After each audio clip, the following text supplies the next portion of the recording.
2019 жылдын 12 ноябры.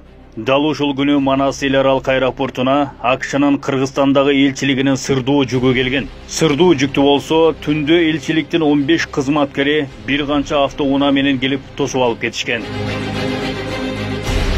Бир аз убакыт өтпөй эле жалпыга маалымдоо каражаттарында бул жашыруун жүктүн ичинде 60 миллион доллар же кыргыз сомуна которгондо 4 миллиард 200 миллион сом келгени тууралуу маалымат тараган. Бул каражаттар Кыргызстанда саясий кырдаалды курчутуу үчүн бейөкмөт уюмдарга, жарандык активисттерге, укук коргоочуларга бөлүнгөн. Алар бөлүнгөн каражатты акташ үчүн митинг пикет уюштуруп элди толкутуш керек болгон. Элдин нааразычылыгын жаратуу үчүн саясий технологдор тарабынан Райым миллион деген атайын образ ойлонулуп табылган. Бул образды күчөтүш үчүн Азаттык, Клуб Кейжи жана башка өзүлөрүнө тиешелүү жалпыга маалымдоо каражаттары аркылуу күнү түнү маалымат таратып турушкан.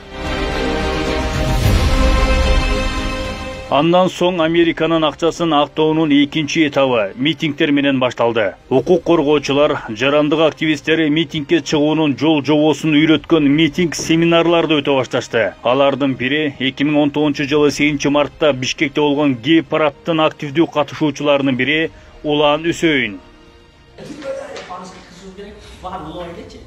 Камалсын дегенде камалсын, а вот после реакция үчүнчү баннерлерге мону кылалы, реалдуу информаларды талап кылабыз.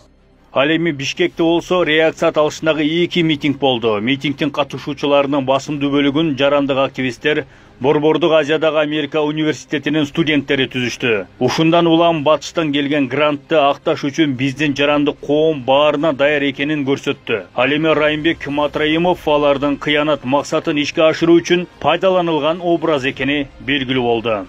Могу уже официально. А вы кураторы американские, да, вот этот митинг видели? Англичанин. Вы кураторы, да, этого всего? Да, только посмотри. А, посмотреть? Да. А сами где работаете? Да, я преподаватель на Лондон School. А вы? Тоже.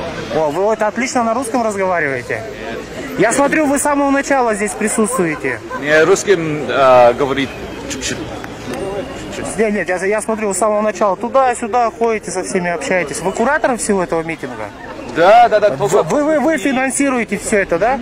Эгемендүүлүк алган 30 жылдан бери Кыргызстанда коррупциянын өсүшү туу чокуга жетти. Кумтөр, Бишкек Жебе, Тарых музейи, транспорт тармагындагы ири долбоорлор, энергетика жана башка багытка бөлүнгөн гранттардын коррупциялык суммасы миллиардтап саналат. Бул коррупциялык иштерде жүздөгөн жогорку кызматты ээлеген чиновниктердин аттары аталып эле жүрөт. Бирок ошого карабастан жалгыз гана Райымбек Матраимовду коррупционер кылып көргөзүү бул саясий технологдордун долбоору экендигин дагы бир жолу далилдеп турат.